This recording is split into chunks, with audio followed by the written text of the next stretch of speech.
Good morning. Again, I'm so pleased you're with us here this morning. So when I was about 40, I started to have headaches, and I called my doctor, and he said, go get some glasses. And I put on a pair of glasses, and I simply couldn't believe how clear and clean and crisp the world was. We moved to Phoenix, and the sun was overwhelming, and so I put on a lot of pairs of sunglasses. And they all had some screen that darkened the sun, except for this one that made everything seem more yellow and kind of like high def. Never forget it. Loved it. If you take a picture with your iPhone, of course, you know that you have a lot of choices. You can have original, or you can have vivid, or vivid warm, or vivid cool, or you can have dramatic, and dramatic warm, or dramatic cool, or you can have mono, or silver tone, or my favorite, noir. Have you ever had any virtual reality glasses on? So they take a two-dimensional picture and they make it a three-dimensional picture by adding in depth perception. Now just imagine for a moment, and tell me this wouldn't be the coolest. If you could have God goggles, right? And you would put on the God goggles and you would have a Francis filter that would go over your God goggles. Now, if you had the Francis filter, what you would see is what we always see, the physical world, but you would have layered on that additional perceptions. You would have the mystical, spiritual perception layered on. You know, just think for a second.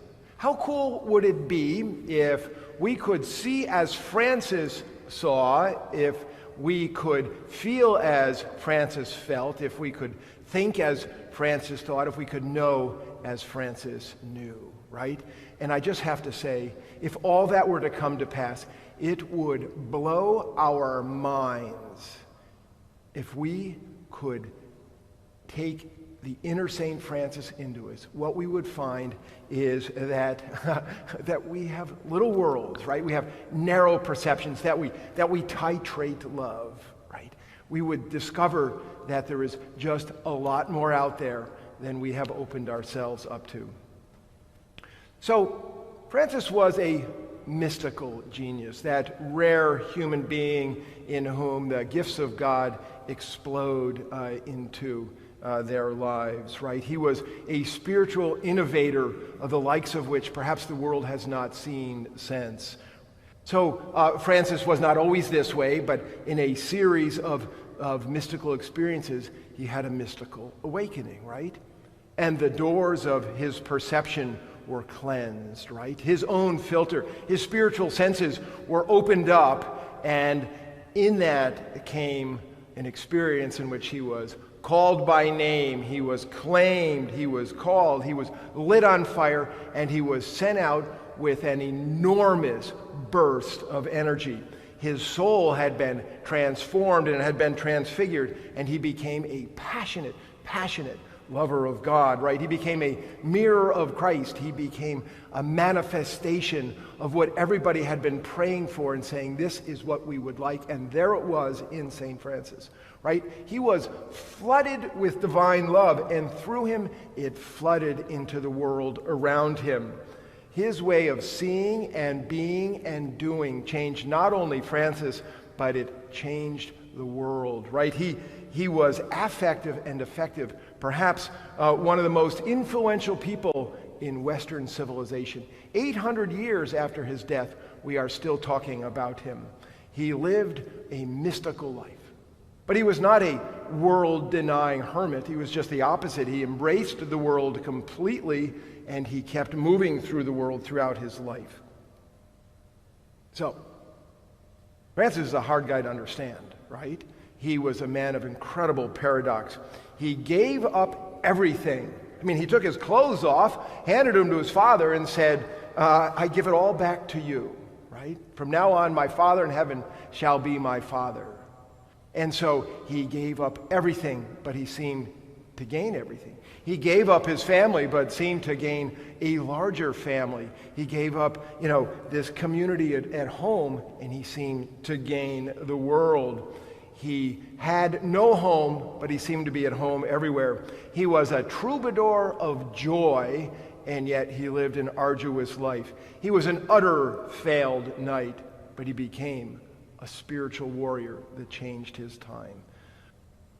To put on the Francis filter would be to put on an illuminated consciousness, right?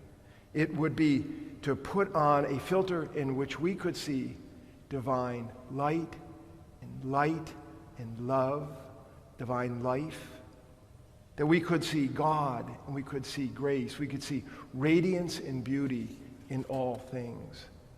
To put on those God goggles with that Francis filter would be to sense God's transcendent life in the highest heavens in such a way that there is nothing to do but to explode in praise of God. And it would also to see God imminently and intimately in the smallest things, like a worm.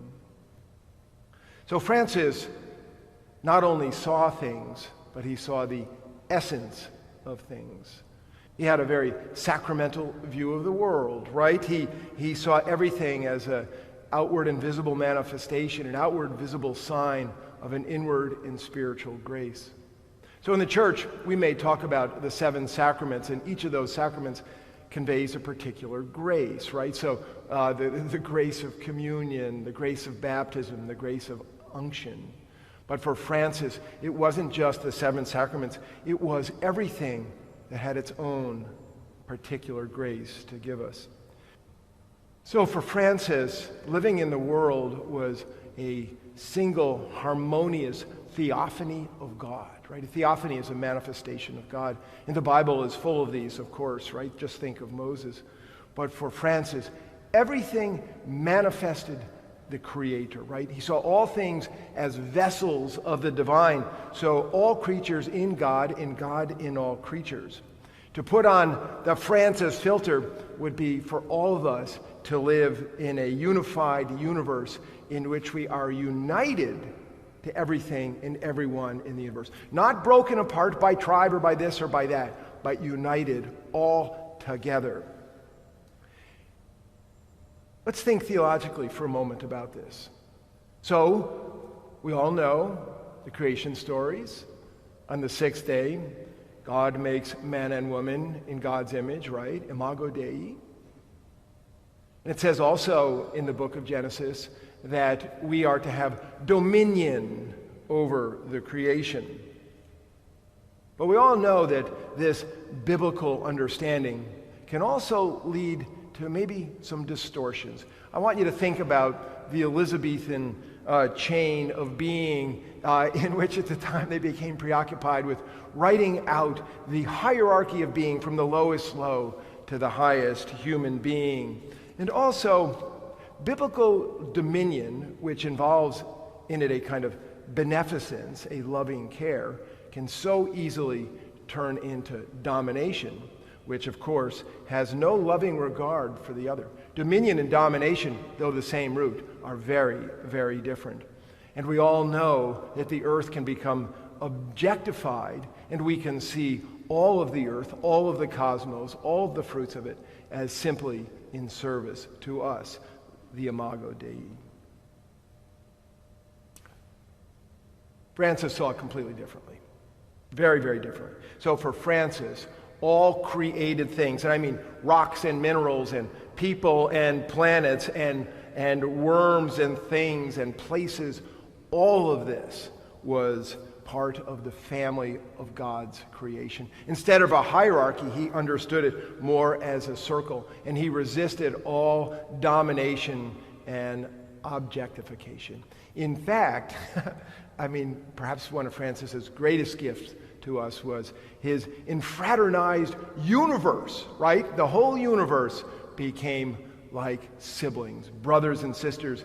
And we see that in his most famous prayer and poem and hymn, 4 verses of which we sung here at the start, and 3 verses which we're going to sing at the end, the Canticle of Brother Sun, or sometimes known as the Canticle of the Creatures. And this was part of Francis's shocking creativity. It was an innovator beyond innovation, right?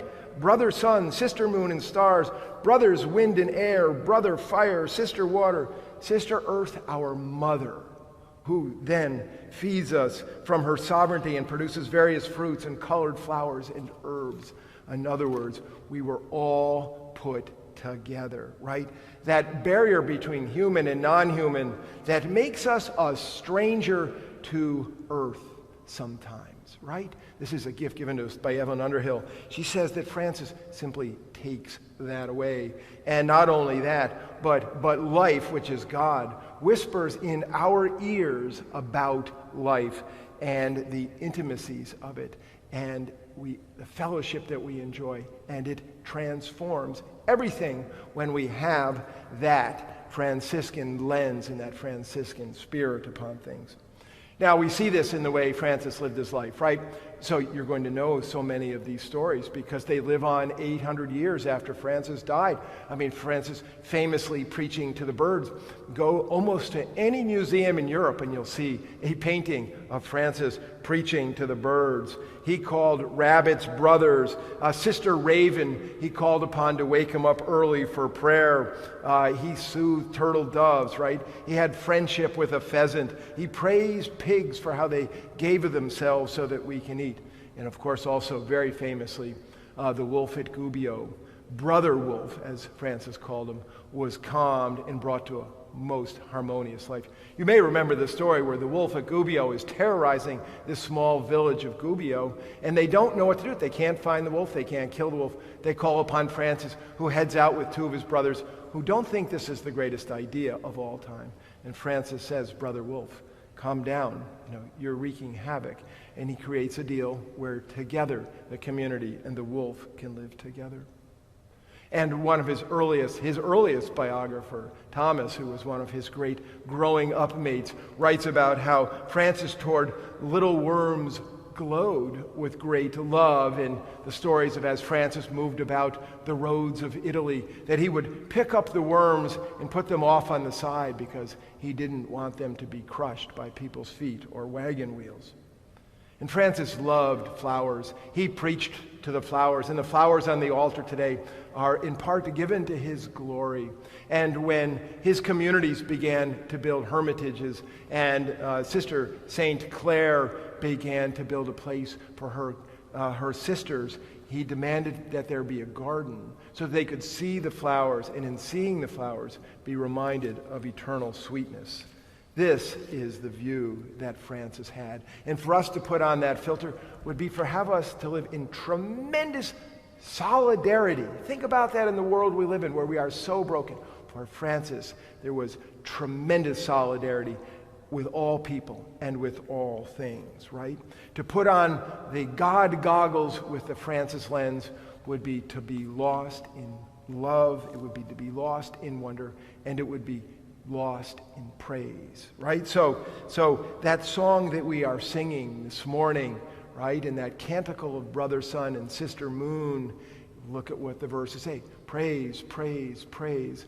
And so as you go about your life, and if you're in New England and you see the trees begin to turn into a box of 64 Crayola crayons, or if you're out in a garden snipping away at your flowers, or perhaps you're hearing dogs bark, or your neighbor's dog bark, or your cat meow, all of this, the bird chirping in the morning, put on the Francis lens, and here's what you hear, and here's what you see. What you hear and see are God's creations being themselves. The grace that each of them is to God by being themselves. So those annoying barks are praise of God. Those meows are praise of God, right? Those birds chirping early in the morning, it's all praise of God. So perhaps we would all do well in this broken world to put on our God goggles and our Francis lens and to begin to see that it's all good, it's all God, and it's all beautiful. And now let us sing praise to God. Peace be with you.